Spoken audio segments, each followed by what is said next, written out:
Fala aí pessoal, todos bem? Sejam bem-vindos, eu sou o William Godoy. Bom, hoje a gente vai falar sobre o União La Calera, né? O próximo adversário do Flamengo. Flamengo e La Calera no Maracanã. Segundo jogo do Flamengo seria muito importante, muito fundamental. O Flamengo vencer o jogo em casa, já fazer 6 pontos no grupo. A gente sabe que terá uma sequência fora de casa, vindo com altitude, com sintético, grama sintética. Então seria muito importante o Flamengo já conseguir somar esses 6 pontos. E antes de começar, já sabe, né? Deixa a sua curtida, deixa o seu like, se inscreva no canal. Galera que não conhece o canal, tá conhecendo agora, se inscreva, seja bem-vindo. E a turma do membro, muito obrigado pela força, muito obrigado pela apoio. Você ainda que não é membro, aperta o botãozinho de seja membro e eu conto sempre com a confiança de todos. Vamos lá. Bom, vamos falar então sobre essa equipe chilena, União La Calera, primeira Libertadores, né? Que eles estão disputando. Na verdade, eles estão em ascensão no futebol chileno, um clube que muitos anos já até venceu algumas vezes a terceira divisão chilena, venceu a segunda divisão chilena também, e agora está na primeira divisão, foi vice-campeão do ano passado, e agora inclusive está em quinto no atual campeonato chileno, mas não é a equipe que foi vice-campeã, tá? A equipe atual teve algumas mudanças, saíram alguns jogadores, mudou o treinador, então não é aquela equipe. De qualquer forma, tem um projeto audacioso e tal, e o treinador é curioso, porque o treinador é o argentino Luca Marco Giuseppe, e ele era analista de desempenho do Marcelo Bielsa, então muito legal a gente saber que realmente, né, esses caras entendem bastante de futebol, né, uma profissão que está sempre também em ascensão, muito importante na comissão técnica, infelizmente acaba ficando meio que no anonimato. No caso do Luca Marco Giuseppe tem uma oportunidade agora, né, de tentar com uma carreira de treinador, então ele está na frente do União La Calera. A gente vai falar bastante sobre o conceito de construção de jogo, né, como eles constroem, como é a ideia de jogo deles. É claro que o pessoal ainda não sabe, né, eles jogam em casa no grama sintética, então a gente já sabe que muda um pouquinho. Muito mal comparando, é tipo o Atlético Paranaense. Quando joga em casa, ele é muito mais forte que quando joga fora de casa. E logicamente a grama sintética ela acelera o jogo. O União La Calera já tem um jogo bem vertical, já tem um jogo muito acelerado, a gente vai entender inclusive o porquê, mas eles inclusive têm dificuldades quando é preciso ter um pouco mais de paciência, quando não é tão necessário assim acelerar o seu jogo. Inclusive eles têm uma queda de desempenho físico no segundo tempo, foi provado no jogo até contra a LDU na estreia, que foi 2-2. Então o União La Calera, que ele é muito vertical, ele propõe um jogo muito rápido, de uma forma muito rápida, ele joga de uma forma reativa, por isso que eu disse que é muito diferente ao que era o União La Calera da temporada anterior do Campeonato Chileno. Bom, então vamos começar aqui falando sobre a construção.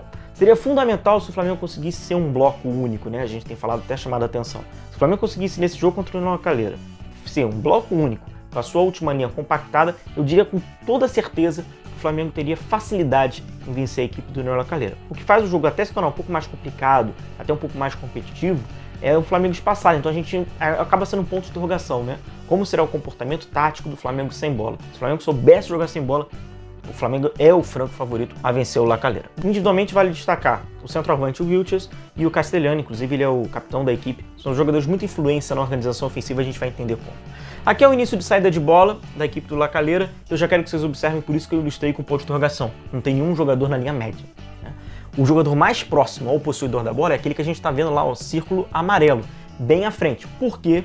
O União La Calera ele tenta fazer superioridade quantitativa com a última linha do adversário. Então ele ignora a linha média e tenta posicionar os jogadores na linha de ataque. Então a gente vai ver que tem bastante amplitude, tem jogadores no corredor, então ele já tenta entulhar os jogadores lá na linha mais à frente. Por isso que é um jogo mais direto. Não há tanta paciência na linha média de construção. Tem no período de trás, o goleiro trabalha um pouco com os pés, mas nessa linha média a gente vai descobrir uma ausência e tem uma grande distância. Aqui é um outro exemplo que passa dessa lógica, o possuidor da bola está bem, né, na linha que divide o gramado. Mais à frente, 2 jogadores buscando o entre linhas, né, trabalhar atrás da linha média, na frente da última linha do adversário, e mais 2 jogadores, tem até um que está mais escondido, no círculo vermelho, lá do outro lado, na mesma linha do adversário. Então a gente vai ver bastante. Um deles, óbvio, é o centroavante, é o Vilches, mas só que tem sempre a companhia de outros jogadores, para buscar sim esse passe em profundidade, esse passe nas costas do adversário, ou até mesmo esse jogo de apoio com o Vilches sendo um pivô. E mais uma vez, ele se organizando, um jogador completamente isolado, ó. Não tem um jogo de apoio e 3 jogadores lá, fazendo igualdade numérica. 3 defensores na última linha e 3 jogadores. Eles vão buscando, sim, igualar numericamente com a última linha do adversário. Mas para isso, a bola precisa chegar lá. Aí que eu acho que é uma carência da equipe do União La Calera ter poucos jogadores para fazer esse início de construção, porque fica unicamente restrito a uma jogada mais direta. Eles encontram, em alguns períodos, essa jogada mais direta, vou mostrar para vocês alguns desses exemplos, mas fica muito refém a um jogador sozinho num determinado campo. Isso aqui, quando a gente imagina, por exemplo, o Flamengo, se fosse compactado, um Flamengo com uma linha mais agressiva, é possível colocar esses jogadores em impedimento e o possuidor da bola ficar encurralado, né? Porque o time está espremendo o período de construção. porque eles entulham muitos jogadores na última linha. Aqui eu trago para vocês um exemplo. Eles trabalham no 4-2-3-1 também, né, com a variação do 4-3-3 e tal, mas com 4 jogadores à frente. Isso aqui me lembra, inclusive, o último jogo do Flamengo, que trabalhou no 4-2-4. No círculo amarelo seria o Michael e o Vitinho, e o círculo vermelho seria o Gabigol e o Pedro. Só pra gente ter uma ideia da lógica. E eles fizeram a mesma coisa. 4 jogadores mais à frente, com os atacantes trabalhando por dentro e a galera do lado também, dando bastante amplitude, né? São círculos amarelos. Mas, mais uma vez, ó, pouquíssimos jogadores na linha média. Vamos contar. 2 jogadores aqui próximo ao círculo central, tem mais um que, né, conseguiu no período da construção no campo de defesa, e tem 5 jogadores aqui no caso da LDU. Então eles têm inferioridade no período da construção. Isso é muito perigoso e passa também por um problema que eles têm, de transição defensiva. Quando isso não funciona, quando eles perdem a bola, logicamente tem poucos jogadores para se defender. Não tem o apoio dos jogadores que trabalham pelo lado, porque eles já se mandaram para a linha ofensiva, então passa também por um pouco de carência nesse período de transição defensiva. É o ponto fraco, inclusive, é a transição defensiva. Aqui um outro exemplo, a construção é a mesma, né? Nesta vez o jogador de criação, o Valdívia, aquele mesmo que jogou no Palmeiras, seleção chilena, passou pelo Colo-Colo, ele trabalha também no entre linhas, ele não é titular absoluto, mas quando ele joga, ele trabalha atrás dos atacantes, ele trabalha atrás do Vilches, então ele trabalha atrás da linha média. A gente vê, mais uma vez, a distância, né? O possuidor da bola não tem aquele jogo de apoio, não tem o jogo de proximidade. Então acaba sendo automaticamente uma construção muito direta, uma construção de passe à frente, tentar a referência, tenta fazer o pivô, aí vem o jogador de apoio, mas é uma bola muito longa. Eles fazem a bola ser longa, eles tentam acelerar esse jogo. Então naturalmente fica aquele jogo de bate e volta, né? Porque você não consegue ter a bola, você não consegue retê-la. Você tenta uma construção sempre na vertical. Se não conseguir, a bola vai bater e vai voltar. Períodos de transição. Então o próprio conceito de jogo acaba o atrapalhando na transição defensiva. Aqui eu trago para vocês, inclusive, uma jogada que foi muito boa, que deu certo. O lateral esquerdo faz um lançamento longo para o Vilches. Ele consegue dar de pivô com o peito. Tem a aproximação aí que eu falo do jogador que trabalha um pouco mais atrás, pode ser o Castellani, é o Valdívia em alguns momentos.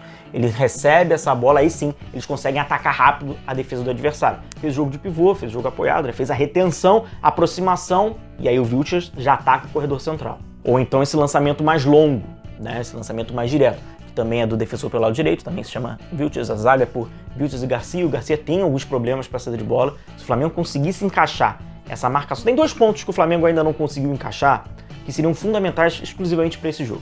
Se o Flamengo consegue marcar alto, de uma forma ativa, o portador da bola, as linhas de passe, tentar diminuir o espaço da equipe do Lacalheira de sair jogando, o Flamengo provocaria o erro, e aí sim, essa provocação desse erro, o Flamengo poderia conquistar um acerto, porque eles têm uma certa dificuldade, e uma outra questão é que eles iam explorar ainda mais chutão. Iam ter pouquíssimo. É um jogo que o Flamengo consegue ter muito volume de jogo. Eles não vão fazer questão de ter a posse de bola. Então faz esse lançamento mais longo. Então a gente observa 3 jogadores na linha média. Observe a distância. O bloco da linha média é muito distante. Inclusive para tirar os adversários, para ninguém tentar importunar o possuidor da bola, para ele tentar buscar um lançamento longo, como eu boto no círculo, que é para o Vilches, que ele tenta atacar essa última linha. Então também tem essa bola mais longa vindo dos próprios defensores. Como eu falei, do próprio Vilches ou até mesmo do Garcia. É um time organizado, isso é inegável. Existe um padrão de jogo, existe um modelo de jogo, um conceito que o Luca Marco Giuseppe está propondo à União Lacalheira, mas na minha leitura existe o conceito, mas esse conceito ele é um pouco que frágil, ele é um pouco empobrecido, naturalmente por falta de matéria-prima, perdeu muitos jogadores. O Flamengo é muito favorito. Agora, claro que o favoritismo precisa ser confirmado, e para isso o Flamengo precisa ter um nível de competitividade também alto. E como eu mencionei anteriormente, alguns erros que o Flamengo tem repetido nessa temporada seriam fundamentais para acertar e vencer a União Lacalheira com tranquilidade. A gente está falando de bloco defensivo compacto, de uma marcação de pressão. Se é para fazer essa marcação de pressão, que faça corretamente, faça orientada, não desorientada. Essa última linha, porque aí sim o Flamengo teria total domínio da partida. É um time organizado, mas também nesse pavão todo que o pessoal quis enfeitar. É uma equipe que ainda vai tentando se reencontrar com um futebol um pouco mais rústico. O União Lacalheira da temporada passada, ele era superior a isso. Então é isso, pessoal. É o Flamengo aproveitar o mando de campo, aproveitar que está jogando no Maracanã, que eles não estão jogando na grama sintética, e impor o seu jogo e, consequentemente, vencê-lo. Agradecer a vocês pela companhia, valeu mesmo. Deixa um like se você gostou do vídeo, se inscreva no canal, seja bem-vindo. Galera do grupo de membros, tamo junto, forte abraço, a gente vai se vendo. Tchau, tchau.